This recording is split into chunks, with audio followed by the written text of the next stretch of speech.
Cowboys suck. Now give me likes.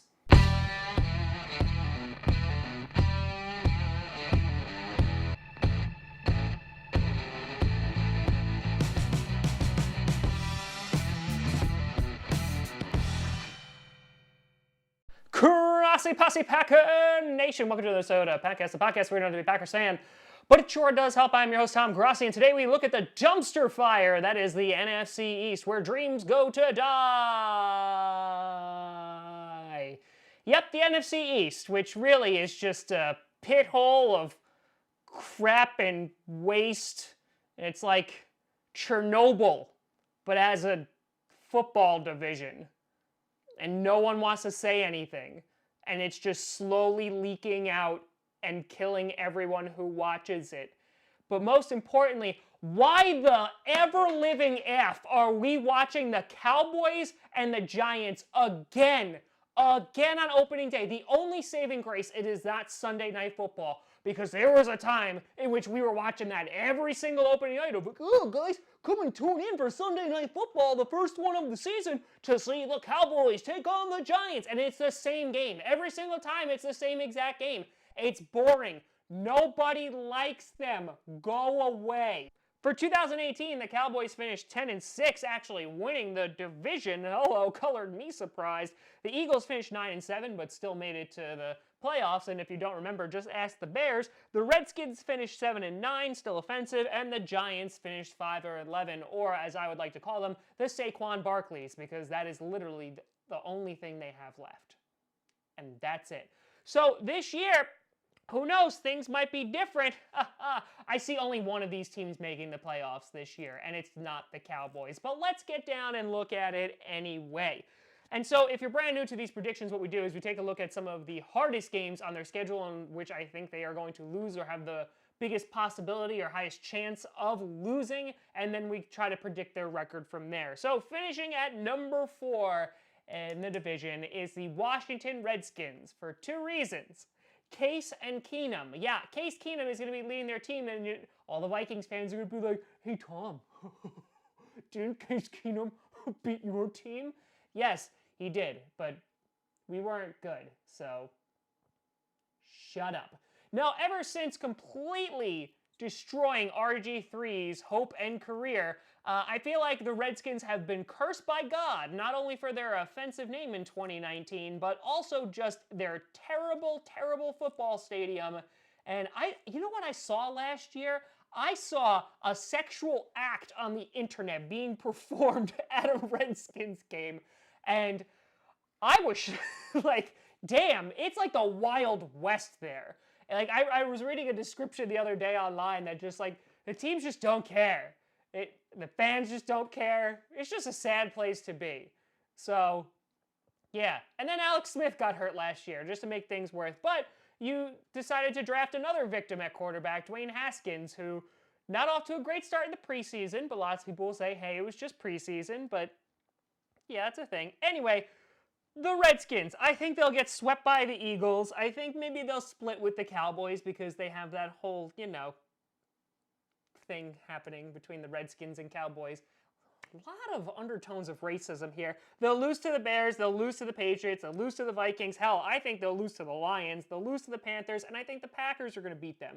And so if you tally all that up, that's 9 losses. And that's if the Cowboys don't sweep them, and who knows, maybe the Giants will even steal one from them.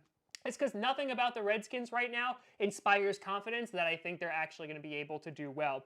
And so at best, I see them finishing 7-9, but I could also see them finishing much lower. And it looks like they'll be drafting higher again this year, which maybe with this draft pick, they can actually, draft some turf that won't break people's legs. Then moving on to number 3, and that is the New York, New Jersey Giants.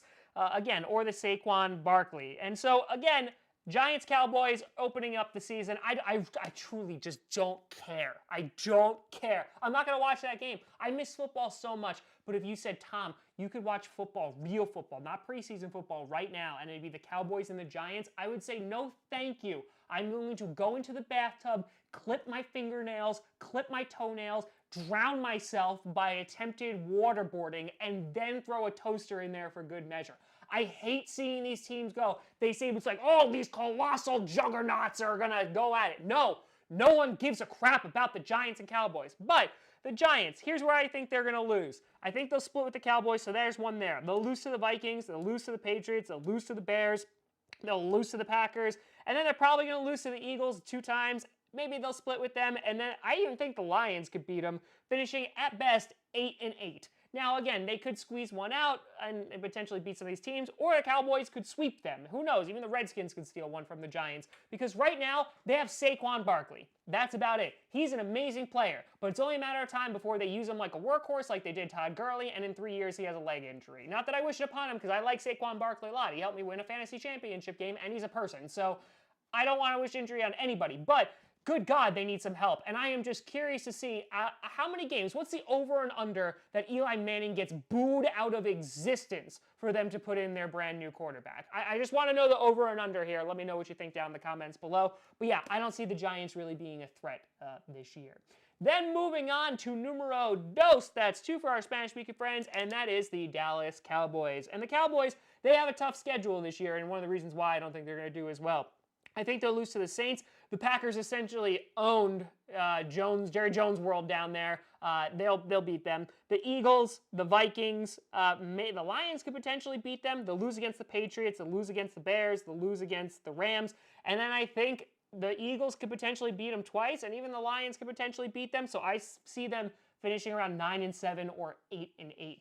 Now, a lot of this is going to be contingent on what happens with Ezekiel Elliott. If Ezekiel Elliott sits out this season, throw this out the window. They might finish last in the division. But as of right now, while they still have Amari Cooper and Dak Prescott, and they got Van Der Esch. Van Der Esch is good, but that's all they got. So if Zeke goes away, so does their opportunity at being relevant for the next few years. But that's where I see them finish right now here in August. And then finally, you have the Philadelphia Eagles. Some of the games that are going to be challenging for them, I think the Packers and the Vikings game could go either way. I think the Cowboys will usually split with them. But then they have the Bears and then they have the Patriots. 2 games I think they'll definitely lose. And so I think someone in the division will beat them, so that'll be the 3rd. So I see them either going as well as 13-3 or going as low as 11-5. But either way, I think they're going to win the division, and they'll be the ones that will be punching their ticket into the playoffs. This division is just, I don't know. Like, I feel like you have the opportunity where 2 teams can make the playoffs, or literally 3 teams are under 500. Like, there's no in-between here. And I can see 3 teams going under 500 here. But let me know what you think down in the comments below. Cowboys fans are not going to like this analysis, but it's all right. It's just my dad. I'm going to show you what you think. You can always find me at TomGrassiComedy.com or at TomGrassiComedy on all the social media you see down below. Check out podcasts on SoundCloud, iTunes, Google Play Music, Spotify, and of course YouTube.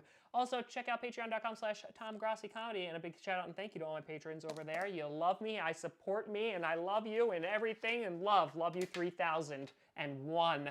But thank you so much for watching. Tomorrow, we will be doing the NFC West. We'll see what happens there, but I'm Tom Grassi. And as always, go Pack Go.